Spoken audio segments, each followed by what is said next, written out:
ब्रह्मा जी ध्यान निमग्न बैठे थे, नारद जी पहुंच गए और नारद जी ने पहुंच करके पूछा, पिताजी सारे संसार को आप बनाते हो, फिर आप किसका ध्यान लगाते हो? नारद जी की बात सुनकर के ब्रह्मा जी बोले, बेटा यही तो भ्रम है कि लोग सोचते हैं कि मैं ही बना रहा हूं सृष्टि, जबकि ऐसा नहीं है। मैं तो इसलिए मैं उनका ध्यान लगा रहा हूं जिनके संकल्प मात्र से ये सृष्टि बन रही है, मैं तो केवल सहयोग कर रहा हूं। न भारती में मृषोपलक्ष्यते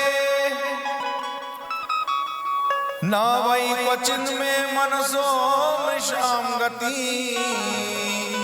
न मे ऋषिकाणि पतन्त्य सत्पथे यन मेरे दौत्कण्ठ्यवता धृतो हरि। महाराज वही भगवान बार बार अवतार लेकर के सर्वत्र मुझे उपदेश देते हैं।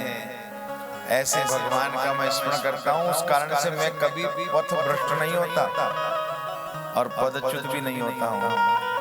उन भगवान के लीला अवतार सुनाओ ना पिताजी, तो उन्हीं भगवान के समस्त लीला और अवतारों का वर्णन यहाँ पर ब्रह्मा जी ने नारद जी को श्रवण कराया है। राजा परीक्षित ने पूछा, गुरुदेव थोड़ा विस्तार से बताइए ना, आखिर ये ब्रह्मा जी को भगवान का दर्शन कैसे हो गया, ये ब्रह्मा जी उत्पन्न कैसे हो गए? तब सुनाया सुखदेव जी ने कि सर्वप्रथम इस सृष्टि में कुछ नहीं था, केवल था ही था, यानी जल ही जल था और कुछ नहीं था।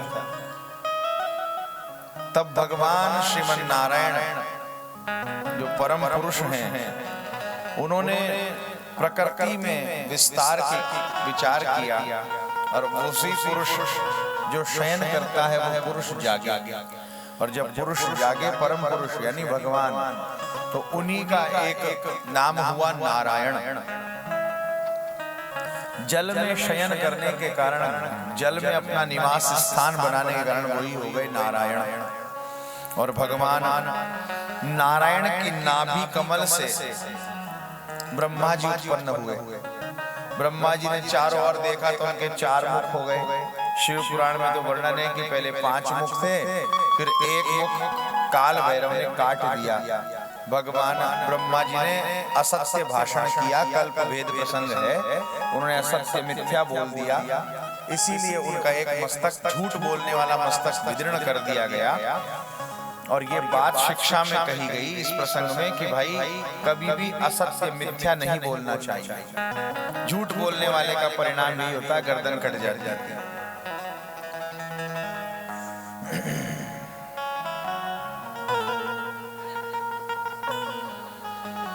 जब भगवान ब्रह्मा जी ने चारों ओर देखा तो 4 मुख हो गए।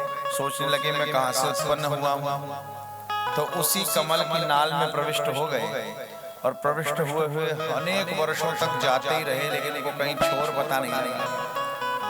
लेकिन कुछ वर्षों तक जाने पर उनको 2 शब्द अक्षर सुनाई दिए। स्पर्श व्यंजनों में 16वां और 21वां।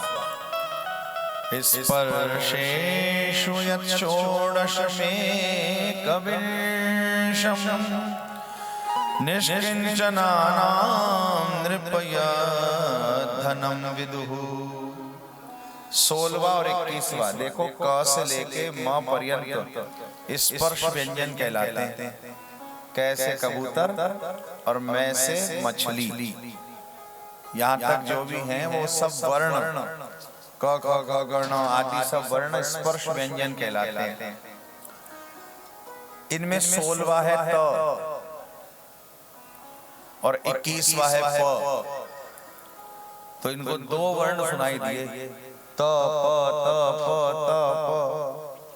समझ में आ गया? तप करना चाहिए। बाहर आकर के तपस्या करने लग गए अपने वापस कमल पर बैठ कर। और कमल पर बैठे बैठे जब तपस्या करते रहे तो अनेक वर्षों के बाद में भगवान श्रीमन नारायण प्रसन्न हुए। और भगवान श्रीमन नारायण ने प्रकट होकर के 7 श्लोकों में उपदेश दिया।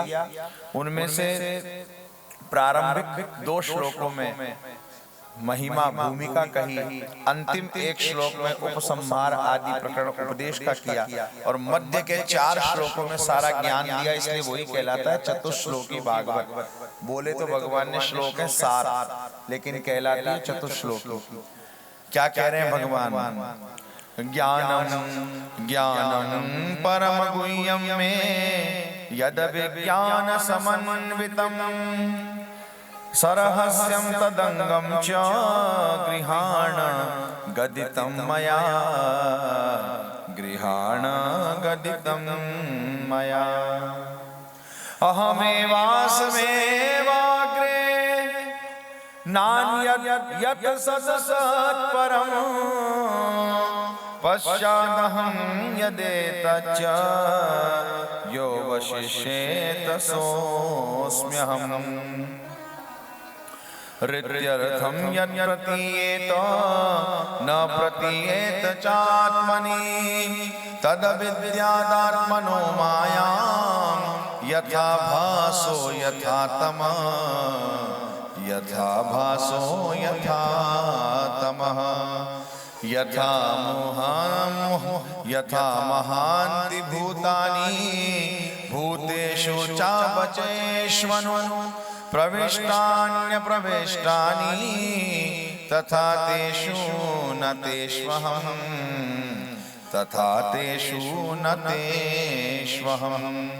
एतावदेव जिज्ञास्यं तत्त्वजिज्ञासुनात्मनः अन्वयवक्तिरेकाभ्यां यत् स्यात् सर्वत्र सर्वदा, यत् स्यात् सर्वत्र सर्वदा।